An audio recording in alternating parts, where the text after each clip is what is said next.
our growth in the beginning was not as fast, but ever since His Excellency PM Modi comes into power, it's implemented a lot of reforms, and in the last 7 years, our growth in India has tripled. What we have done in the last 10 years during Mr. Modi's time as Prime Minister has been much more than what we could achieve in earlier periods. So this has given us a lot of encouragement that his increased vigour. As a foreign investor in the renewable sector, this will present tremendous opportunities for us to pursue. We are very encouraged with PM Modi's remarks, the fact that he spends so much time listening to the business interests.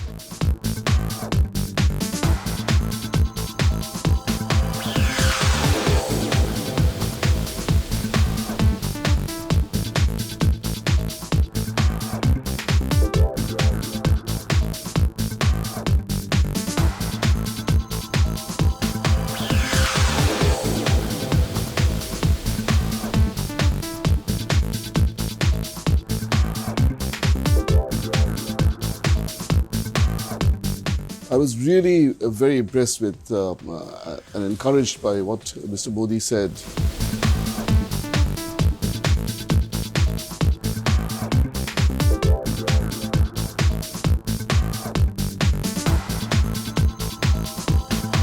CapitaLand has been in India for more than 30 years. Started off with a IT park in Bangalore, and I must say that our growth in the beginning was not as fast, but ever since His Excellency PM Modi comes into power, it's implemented a lot of reforms, and in the last 7 years, our growth in India has tripled because of the huge prospects of India. I think stable government, steady reforms, pro-business. I think we are very confident to say that we want to be able to more than double our funds under management in India within the next few years. We have transformed from a pure developer to an investment manager. We are able to bring in foreign capital from around the world who are very interested to work with us to invest in India, and not just that, but also to bring in companies from Asia, from Europe, from US, to set up their manufacturing facilities, to set up their businesses, to set up their logistics, the supply chain. I was really very impressed with and encouraged by what Mr. Modi said to all of us. This is Mr. Modi's third term as Prime Minister of India. And all of us around the table have been in India, investing in India. My own firm has been in India for 20 years. And clearly, what we have done in the last 10 years during Mr. Modi's time as Prime Minister has been much more than what we could achieve in earlier periods. But what Mr. Modi said, that in his next 5 years, in his third term, he will achieve much more than what he did in his first 10 years.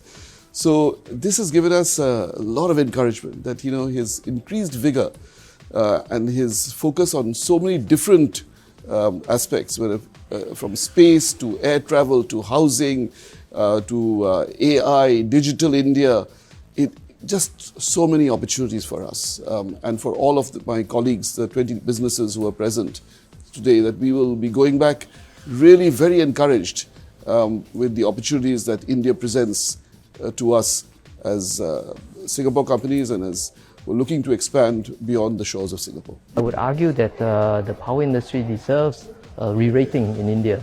Prime Minister Modi and his ministries over the last few years implemented this very important policies that enable the viability and the credibility of the Solar Electricity Corporation of India.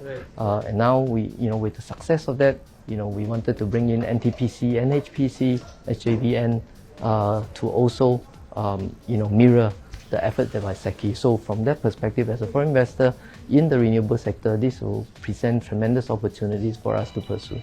We are very encouraged with PM Modi's remarks, the fact that he spends so much time listening to the business interests and the issues that's brought up by over 20 Singapore businesses reflected a very pro-business attitude that the Prime Minister has. I think things are opening up, and many of the businesses that gathered today have pledged increased investments into different parts in India, particularly in the renewable energy, in the opening up of the air services, as well as in the financial area.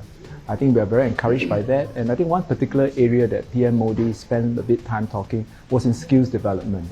And I think that's a big area where Singapore can contribute to, not only in terms of the skills development, but opportunity to do accreditation of the training providers there. Commitment to Digital India, the commitment to digitalization across all of Indian society has been actually something that is, for a lot of places, an example to follow. And I think we've been very excited and pleased by that, because what we've been able to do is enable the economy this way, the digital economy. And we've been able to serve more than 1,000 companies, small, medium, large companies in India, plus some of the big Fortune 500 companies, the big cloud players, because that enables them to come in and provide the digital infrastructure to allow all the other things like AI, greater e-commerce, and the proliferation of data penetration and broadband across the country. To demonstrate money where our mouth is, we are actually investing more than 26,000 crores, 3.2 billion US in the next 5 years to enable this. It means that substantial 550 megawatts of capacity will come online, data center capacity, which means that now the foundations across major cities and first, second tier cities, which we have been starting to invest in, not just the first tier cities, we've seen that basically that demand is increasing rapidly. And that will allow that whole Digital India story to really expand and grow dramatically.